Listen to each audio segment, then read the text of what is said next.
ये not only is related to the class 11, ये class 12 graduation और जूनियर स्टूडेंट भी इसको देख सकते हैं। बहुत ही अच्छा टॉपिक है आज का, हम लोग इन्फिनेटिव पढ़ने वाले हैं। अब इन्फिनेटिव जो है ना बहुत सेक्टर ऑफ ग्रामेटिकल पोर्शन में ये पूछे जाते हैं, ठीक है। और लास्ट क्लास में हम लोगों ने देखा था फाइनाइट्स और non finites. Finites non finites एक वर्ब का फॉर्म होता है जो कि बहुत इंपॉर्टेंट होता है। फाइनाइट्स और नॉन फाइनाइट्स वर्ब में हम लोग इसके बारे में बात कर चुके हैं। आज हम लोग बात करेंगे काइंड्स ऑफ नॉन फाइनाइट्स के बारे में, ठीक है। तो नॉन फाइनाइट्स में सबसे पहले हम लोग देख रहे हैं कि नॉन फाइनाइट्स के कितने काइंड्स होते हैं। तो there are 3 kinds of non finites. सबसे पहले बात करते हैं इनफाइनाइट, जिसको हम लोग टू डू टू गो से रिलेटेड करते हैं। This are the example of infinite. दूसरा है जेरंड। जेरंड जो होता है वो वर्ब में आईएनजी लेके आता है, ठीक है ना। जैसे देखिए डूइंग, गोइंग, ये डू है और गो है, तो डू से डूइंग बन गया, गो से गोइंग बन गया, ये बीइंग, और इसको जेरंड बोल दिया गया। और पार्टिसिपल जो होता है ना, ये V2 और V3 होता है बाबू। क्या होता है? पार्टिसिपल, सॉरी, V4 और V3 होता है। कितना होता है? V4 और V3। कोई दिक्कत? तो यहाँ पे पार्टिसिपल दो तरीके के, प्रेजेंट पार्टिसिपल होता है और पास्ट पार्टिसिपल होता है। तो पास्ट पार्टिसिपल में आप लोग प्रेजेंट पार्टिसिपल जब आप लोग देखोगे और पास्ट पार्टिसिपल देखोगे तो यही चीज आपको मिलेगा कि डूइंग, डन और गोइंग, गोन।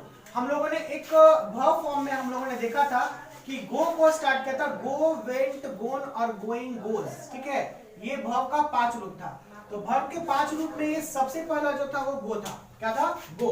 और गो को हम लोग V1 बोले, V2 बोले, V3 बोले, V4 बोले और V5 बोले। These are the verb form, और यही verb form से रिलेटेड ये निकल के आया है हम लोग का नॉन फाइनाइट verbs और फाइनाइट verbs, ठीक है। इनमें क्या इसका काम है वो हम लोग देखेंगे इन और द फोरकमिंग क्लासेस, पूरा डिटेल में कि जेरंड का काम क्या है, पार्टिसिपल का काम क्या है। बट आज कंप्लीटली फोकस है इनफाइनाइट पे। किस पे फोकस है?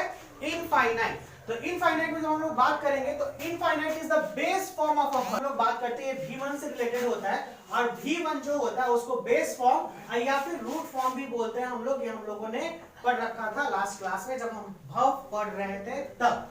इसका हिंदी डेफिनेशन, वर्ब के मूल रूप बेस फॉर्म को इन्फिनेटिव कहते हैं। इसमें वर्ब के पहले साधारणतः टू लगा रहता है। देखिए जनरली वर्ब अभी जो है हमने प्रीवियस क्लास में पढ़ा था वर्ब टू बी। क्या पढ़ा था? Verb to be. ये दीज आर द वर्ब का फॉर्म होता है सबसे पहला। लेकिन जब टू लग जाएगा, जनरली हम लोग जब वर्ब का फॉर्म पढ़ रहे थे तो यहाँ पे हम लोग टू लगा के नहीं बात कर रहे थे। गो, वेंट, गोन, गोइंग, गोज ऐसे बात कर रहे थे। अभी क्या बात कर रहे हैं कि हम लोग इन्फिनेटिव बात कर रहे हैं। इन्फिनेटिव का सबसे बड़ा खासियत है इन्फिनेटिव वही होगा जो टू लेके आएगा। क्या लेके आएगा? टू। और एग्जामिनेशन में ये पूछता है 3 से 4 नंबर के क्वेश्चंस में। क्लास 12 में कई बार पूछे गए ये क्वेश्चन, ठीक है। तो देखिए जैसे मैं बात कर रहा हूं, अभी मैंने एग्जांपल दिया कुछ, सी वांट्स टू सिंग। यहाँ पे बोला है सी वांट्स टू सिंग, तो ये सिंग है हमारा वर्ब B1 और इसके आगे टू लग गया। तो ये जब टू लग गया तो बन क्या गया? इन्फिनेटिव बन गया student. He wants to laugh, इसमें इन्फिनेटिव कौन है? ही वांट्स टू लाफ में इन्फिनेटिव कौन है? बोलेगा हर्ष। कौन है? To laugh. बहुत बढ़िया, वेरी गुड। ये लाफ वर्ब है और ये टू लेके आया तो ये टू लाफ हो गया। दीपक बताएगा they want to go home, to go. बहुत बढ़िया, V1 और V1 के साथ ये to, that's why it is known as infinitive. इसीलिए इसको हम लोग क्या बोलेंगे? इन्फिनेटिव बोलेंगे। We like to play ludo, to play क्या हो जाएगा? सीखा?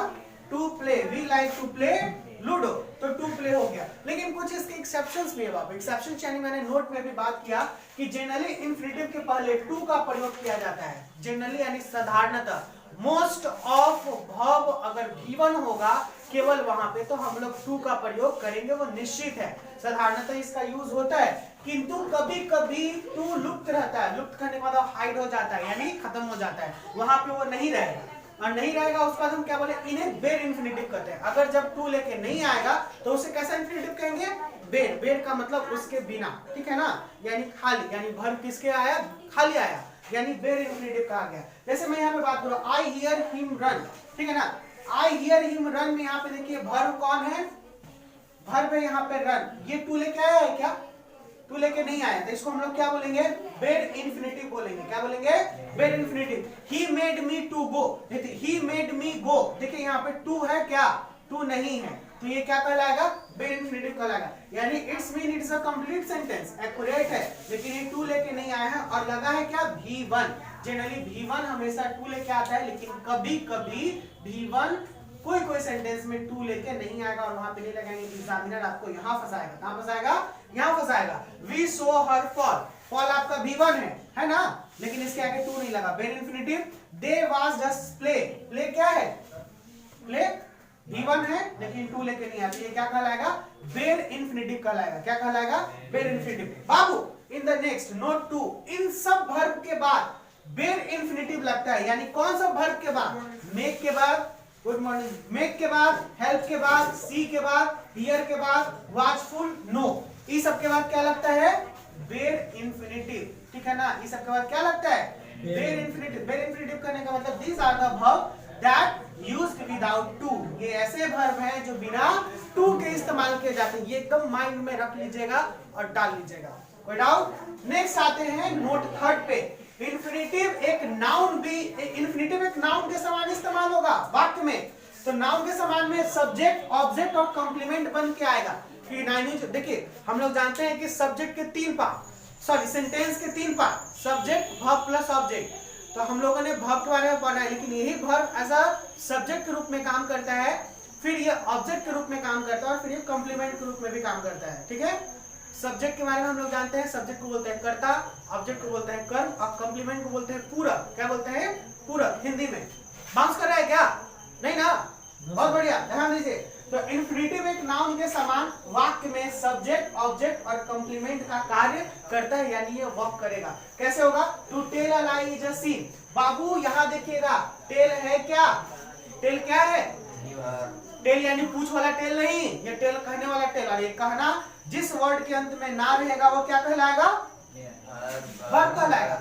जिस वर्ड के अंत में ना रहेगा वो वर्ब कहलाता है। खाना, पीना, गाना, बोलना, तो यही to tell a lie is a sin. तो बाबू ये टू लेके आया ना, और ये टू टेल क्या हो जाएगा, ये टू टेल सब्जेक्ट के रूप में आएगा। किसके रूप में आएगा, सब्जेक्ट। तो देखिए यहाँ पे to tell a lie is a sin, तो यहाँ पे मैं बात कर रहा हूँ कि झूठ बोलना पाप होता है, तो झूठ बोलना, यहाँ पे झूठ बोलना ही क्या हो गया बाबू, ये सारे आपके इन्फिनेटिव करके भी आपके सेंटेंस दे देंगे, ट्रांसलेशन दे देंगे इसको एग्जामिनेशन में बनाने के लिए, ठीक है ना, ट्रांसलेट इनटू इंग्लिश। और ये क्वेश्चन झूठ बोलना पाप है, तो हम लोग ये सेंटेंस बनाएंगे, to tell a lie is a sin. क्या है, टू टेल, जो बहुत ही अच्छा एग्जामिनर का फेवरेट है, बहुत बार पूछा है। आप देखिएगा ना 12th के एथी में जो क्वेश्चन बैंक होता है उसमें आप देखोगे तो आपको पता चलेगा झूठ बोलना पाप है लिखा हुआ रहेगा, 10th में भी पूछ देता है, to tell a lie is a sin. Next है I want him to leave. अब इसको पकड़िए ना, देखिए I want him to leave, मैं चाहता हूं कि वो जाए, ठीक है ना, टू लीव, छोड़ के जाए। तो अब ये टू लीव यहाँ लेके आया, तो ये किस रूप में आया है, ये तो मैंने बोला कि ये सब्जेक्ट बन के आया है। क्या बन के आया, सब्जेक्ट। ये क्या बन के आया, वर्ब बन के।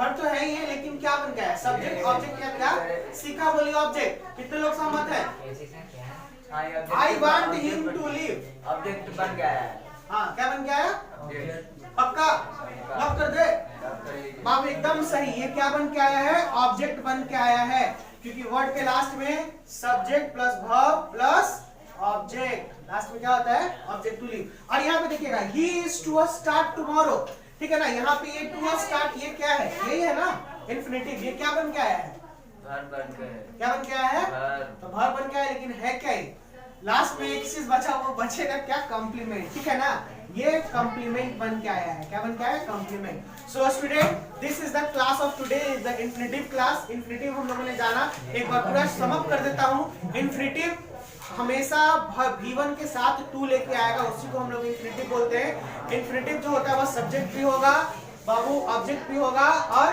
कॉम्प्लीमेंट भी होगा। इन्फिनेटिव कभी कभी बिना टू के भी आता है, तो उसको हम लोग बेर इन्फिनेटिव बोलते हैं। कोई डाउट नहीं, हम लोग मिलते हैं।